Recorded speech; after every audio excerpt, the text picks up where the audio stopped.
আসসালামু আলাইকুম। আজকে রান্না করব ফিশ কোপ্তা কারি। তার জন্য আগে মাছগুলোকে সিদ্ধ করে তারপর কাটা ছাড়িয়ে নিতে হবে। কাটা সারানো হয়ে গেলে তারপরে এর মধ্যে অ্যাড করতে হবে কর্নফ্লাওয়ার।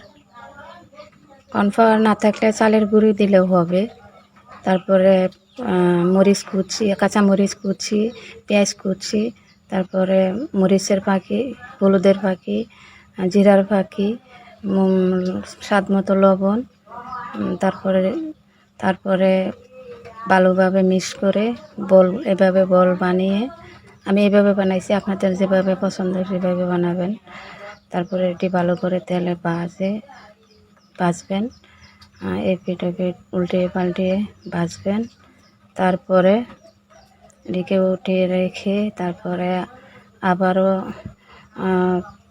পেঁয়াজ কুচি, কাঁচামরিচ কুচি, তারপর আদা রসুন বাটা, মরিচের ফাঁকি, হলুদের ফাঁকি, জিরার ফাঁকি, তারপরে গোটা গরম মশলা দিয়ে তারপরে যেভাবে মাংস রান্না করে যা যা লাগে সব কিছুই দিবেন।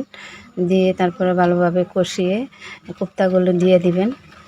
দেওয়ার পরে ঝোলটা আপনাদের পছন্দ অনুযায়ী দেবেন।